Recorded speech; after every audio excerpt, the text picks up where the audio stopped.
चलो तो next topic है रिएक्शंस ऑफ फिनोल्स। यहाँ से फिनोल्स की कुछ केमिकल प्रॉपर्टीज की रिएक्शंस है, डायरेक्ट रिएक्शंस है। तो इतना समय नहीं है कि मैं आपको सारी चीजों का मैकेनिज्म समझाऊंगा, लेकिन फिर से एक बात रिपीट कर रहा हूँ ओरली कि मैंने आपको शुरू में समझाया था कि जो फिनोल है OH है वो ऑर्थो पैरा डायरेक्टिंग ग्रुप है। मतलब कि जब भी वो नॉर्मली सिंपल केस में जब मतलब कोई भी प्रोडक्ट्स की फॉर्मेशन करेगा वो डायरेक्टली ऑर्थो पैरा डायरेक्टिंग होंगे। उनमें दो तरह की बॉन्डिंग की बात भी होगी हाइड्रोजन बॉन्डिंग से। एक इंट्रा हाइड्रोजन बॉन्डिंग होगी, एक इंटर हाइड्रोजन बॉन्डिंग होगी। इंटर में मैंने आपको बताया था कि दो डिफरेंट स्पीसीज के बीच में होती है। इंटर, इंटर मतलब बीच में, बिटवीन टू पार्टिकल्स, ठीक है। और इंट्रा जो टर्म होगा वो एक ही स्पीसीज के बीच में होगी, खुद के ही बीच में, उसे कहेंगे इंट्रा, ठीक है। तो इसके अंदर कौन कौन सी रिएक्शन है उसको डायरेक्टली आप समझो। तो पहले हमने यहाँ पे बनाया, that is known as phenol. तो ये है हमारे पास फिनोल। तो फिनोल की सारी रिएक्शंस यहीं से हम शुरू करेंगे। क्लियर। सबसे पहले होता क्या है कि अगर फिनोल को हम नाइट्रेशन में डालें, नाइट्रेशन का दो केस होंगे यहाँ पे, देखो अब ध्यान से, बार बार नहीं बताऊंगा, थोड़ा ध्यान से इस चीज को अभी समझ लीजिए। नाइट्रेशन में दो केस होंगे। सबसे पहला केस, अगर आप इसे डाइल्यूटेड HNO3 की प्रेजेंस में रखेंगे विद कंसंट्रेटेड H2SO4, तो यहाँ पे जब H2SO4 की प्रेजेंस में डाइल्यूटेड प्रेजेंस कराओगे तो यहाँ पे डाइल्यूशन के केस में क्या होता है, वो ऑर्थो पैरासाइट पे नाइट्रो ग्रुप अटैच हो जाता है। मतलब यहाँ से फॉर्मेशन आपकी कुछ इस तरह से होगी कि OH आपका यहाँ रहेगा, ठीक है, और ऑर्थो पोजीशन पे नाइट्रो ग्रुप आ सकता है और उसके साथ साथ या फिर पैरा पोजीशंस पे आएगा। पहले ऑलरेडी मैं आपको ये भी बता चुका हूं भाई कि जो आपका पैरा पोजीशन वाला कंपाउंड है it will be consider as a major, उसका रीजन भी समझा चुका हूं, तो वो भी ध्यान रखिए। फिर से यहाँ पे भी मेजर ही क्या होगा, पैरा कंपाउंड आपका होगा। इसका नाम होगा ऑर्थो नाइट्रोफिनोल, इसका नाम होगा पैरा नाइट्रोफिनोल। क्लियर। लेकिन बात यह है कि अगर आप इसे नाइट्रेशन कराने के दौरान डाइल्यूटेड की जगह कंसंट्रेशन में डाल दें या कंसंट्रेटेड HNO3 में डाल दें, तो कंसंट्रेटेड HNO3 के केस में क्या होता है, ठीक है, H2SO4 की प्रेजेंस में ये ऑर्थो पैरा और ऑर्थो तीनों साइड को एक साथ कवर कर लेता है। मतलब यहाँ पे कुछ इस तरह से कंपाउंड बना लेता है। ये हो गया OH, और ऑर्थो पे भी नाइट्रो ग्रुप NO2, पैरो पे भी नाइट्रो ग्रुप NO2, ठीक है, और आपका पैरा सॉरी ऑर्थो पे भी हो गया दोनों, पैरा पे। इस कंपाउंड का नाम ध्यान रखना 2,4,6, ठीक है, ट्राई नाइट्रोफिनोल, या फिर इसका एक कॉमन नाम भी मार्केट में बहुत ज्यादा फेमस है, that is known as picric acid. अब देखो एसिडिक नेचर को मैं यहाँ पे इस पर जोड़ रहा हूं। मैंने आपको बताया था कि फिनोल के केस में अगर आप जितना NO2 ग्रुप जोड़ोगे उससे क्या होगा, उसकी उतने ही ज्यादा इलेक्ट्रॉन विड्रॉइंग ग्रुप जुड़ गया। इलेक्ट्रॉन विड्रॉइंग ग्रुप जुड़ेगा तो क्या होगा, उसकी एसिडिटी बढ़ेगी। इसलिए ऐसा कंसीडर किया जाता है कि पूरी ऑर्गेनिक केमिस्ट्री में वन ऑफ द फेमस, ठीक है, हाईली रिएक्टिव एसिड होता है picric acid, one of the famous acid, ठीक है, ऑर्गेनिक में। HCl इनऑर्गेनिक का पार्ट है, ऑर्गेनिक में बहुत फेमस एसिड है picric acid, highly corrosive nature का होता है, ठीक है, बहुत ज्यादा पावरफुल एसिड होता है। आगे बढ़ते हैं नाइट्रेशन के अलावा दूसरी पॉइंट पे, ठीक है, that is known as halogenation. इस हेलोजिनेशन में हम ब्रोमिनेशन को पॉइंट में जोड़ रहे हैं। ब्रोमिनेशन का मतलब है Br2 वाटर, ब्रोमीन वाटर को अगर आप इसमें पास करेंगे तो देखो क्या होता है। अगर आपने सिंपली ब्रोमीन वाटर डाल दिया तो फिर से ब्रोमीन वाटर के केस में होगा कि आप फिनोल के साथ में ऑर्थो पोजीशन पे भी Br आएगा दोनों पे, और पैरा पे भी Br आएगा। इसका कंपाउंड का नाम 2,4,6 ट्राई ब्रोमोफिनोल, ये बन जाएगा।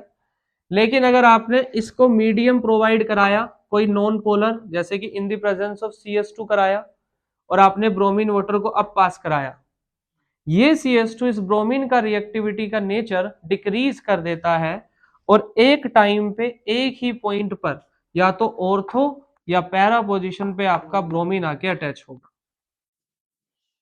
या तो ब्रोमीन ऐसा होगा ऑर्थोब्रोमोफिनोल, या फिर दूसरा पैराब्रोमोफिनोल होगा। यस सर, CS2 की प्रेजेंस में। CS2 क्या होता है, CS2 एक तरीके का मतलब नॉन पोलर मॉलिक्यूल होता है, ये पोलैरिटी को डिक्रीज करने में मदद करता है। क्योंकि पोलैरिटी अगर डिक्रीज होगी तो मॉलिक्यूल थोड़ा रिएक्टिविटी में कम एक्ट करेगा, इसलिए ब्रोमीन वाटर इसकी प्रेजेंस में, CH2 की प्रेजेंस में वीक बिहेवियर करता है अपना सो। क्लियर हो गया। अब देखो ये जो आपने मॉलिक्यूल्स को ड्रॉ कर रखा है यहां पर, ठीक है, NO2 के केस में क्या होता है, ये आपस में इनका मेल्टिंग बॉइलिंग पॉइंट के बीच में भी डिफरेंशिएशन पूछ लिया जाता है कभी कभी। क्या है डिफरेंशिएशन, एक बार आपने एक टेस्ट ट्यूब के अंदर ये वाले दोनों मॉलिक्यूल डाले हुए हैं, ठीक है, कौन कौन से मॉलिक्यूल है, ऑर्थो नाइट्रोफिनोल, और दूसरा इसी के अंदर पड़े हुए हैं पैरा नाइट्रोफिनोल। क्वेश्चन में आपसे पूछा गया कि दोनों को आपको अलग करना है, तो फिजिकल मेथड से हम इन्हें अलग कर सकते हैं। क्यों, क्योंकि एक का बॉइलिंग पॉइंट और दूसरे के बॉइलिंग पॉइंट में अंतर है, ठीक है। अब दोनों के बॉइलिंग पॉइंट की बात करते हैं। पैरा नाइट्रोफिनोल का बॉइलिंग पॉइंट बहुत ज्यादा हाई होता है, तो क्या है, हाई बॉइलिंग पॉइंट होता है इसका, और इसका क्या होता है, लो बॉइलिंग पॉइंट। अब लगाओ केमिस्ट्री का एक छोटा सा फंडा, जिसका बॉइलिंग पॉइंट लो वो वेपराइज क्या होगा जल्दी से, जिसका बॉइलिंग पॉइंट हाई वो वेपराइज होगा लेट जाके। जब ये पहले ही वेपराइज हो जाएगा, ठीक है, तो डायरेक्टली क्या करोगे आप, इसे हटा दोगे और ये बच जाएगा नीचे। मान लीजिए बाय चांस मैंने मान लिया कि भाई ये जो मेरा कंपाउंड है ये वोलेटाइल ही नहीं है जो वेपराइज हो सके, ठीक है, तो ऐसी स्थिति में क्या करोगे, फ्रैक्शनल डिस्टिलेशन। फ्रैक्शनल डिस्टिलेशन एक फिजिकल प्रोसेस होता है जिसमें कंपाउंड को लिक्विफाइड करके अलग अलग कर लिया जाता है, फिर इसको लिक्विड बनाएंगे और लिक्विड को अलग छान लेंगे। जो लिक्विड पहले बॉईल होने लग जाता है उसे अलग हटाओ, और जो लेट होगा उसे अलग कर दो, सिंपल हो गया। इस तरह से भी आप क्वेश्चन को कर सकते हैं। इनके मोलिकुलर लेवल पे भी बॉन्डिंग्स की स्टडी करी जा चुकी है, तो आप भी पढ़ लीजिए। अगर मान लीजिए कि मेरे पास एक नाइट्रो ग्रुप है, ऐसे फिनोल के साथ जुड़ा हुआ है, OH है, और यहाँ नाइट्रो ग्रुप है, तो ये हो गया N डबल बॉन्ड O और सिंगल बॉन्ड O, इस तरह से कंपाउंड है। ऑक्सीजन के पास लोन पेयर होता है, ये लोन पेयर है तो इस नाइट्रोजन के साथ क्या करता है, छेड़ाखानी करेगा इसके साथ और नई बॉन्डिंग बनाने की कोशिश करेगा। इसी तरीके से सेम मॉलिक्यूल्स में नई बॉन्डिंग बनने की कोशिश हो रही है, क्या नाम दोगे, इंट्रा मोलिक्यूलर H बॉन्डिंग, ठीक है भाई, इसको समझ लो, मोलिक्यूलर H बॉन्डिंग। मैं आपको पहले भी बता चुका हूं H बॉन्डिंग पूरी केमिस्ट्री में केवल किस किस के साथ होती है, FON, फोन के केस में, ठीक है भाई। और दूसरा क्या है, इंट्रामोलिकुलर हाइड्रोजन बॉन्डिंग के अलावा इंटरमोलिकुलर हाइड्रोजन बॉन्डिंग। इस केस में क्या होता है कि आपके पास पैरा पोजिशंस वाले कंपाउंड है, जैसे कि फॉर एग्जांपल मैंने यहाँ पे एक कंपाउंड लिया, ठीक है, ये हो गया हमारा एक बेंजीन, और यहाँ पे आपके पास OH ग्रुप है, और ये रहा आपका नाइट्रो ग्रुप। तो नाइट्रो ग्रुप में बात वही है, मैंने उसको सीधे करके ऐसे उल्टा कर बना दिया, नहीं कंफ्यूज होने की क्या जरूरत है, ठीक है, इसे ऐसे ही घुमा दो, कोई बात नहीं है, ये वही तो है, पेज को इधर कर दो, थोड़ा आपको वैसे ही दिखेगा ये। अगर नहीं भी पल्ले पड़ रहा है तो दोबारा बना देता हूं मैं, देख लो। देखो भाई आपने ऐसे बना लिया, सीधा हो गया ये OH, और ये हो गया आपका पास NO2 ग्रुप, ठीक है भाई, ठीक है। और यहाँ पे दूसरा वाला मॉलिक्यूल इधर बना रहा हूं मैं, और यहाँ पे आपके पास क्या है, OH ग्रुप, ठीक है, और यहाँ हो गया आपके पास NO2 ग्रुप, नीचे की तरफ NO2 ग्रुप जुड़ा हो।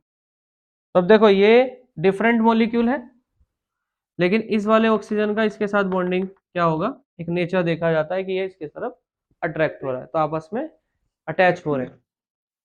इस बॉन्डिंग को यहाँ पे बॉन्डिंग का नाम दिया है H बॉन्डिंग ही होगी, लेकिन कौन सी वाली, इंटरमोलिक्यूलर,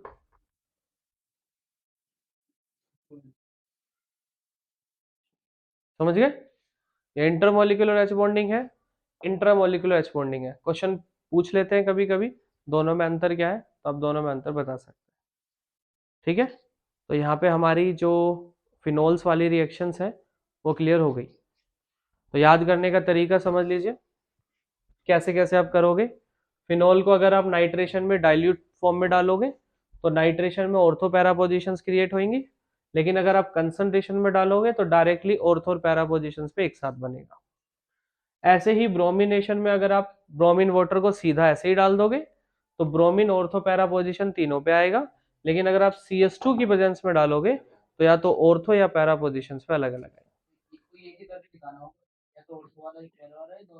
क्वेश्चंस में जैसा पूछा जाए उस हिसाब से देखो। अब आपसे एक क्वेश्चन पूछा गया, कन्वर्ट फिनोल इनटू पैराब्रोमोफिनोल, ठीक है। तो पैराब्रोमोफिनोल के बेस पर अगर आप क्वेश्चन पूछा गया तो आप कैसे बनाओगे? ये वाला तो कर नहीं सकते ना, यही करोगे। तो अकॉर्डिंग टू द क्वेश्चन आपको समझना है कि अपना आंसर देना कैसे। समझ गए? तो यहां तक करो इसे, फिर आगे बढ़ते हैं।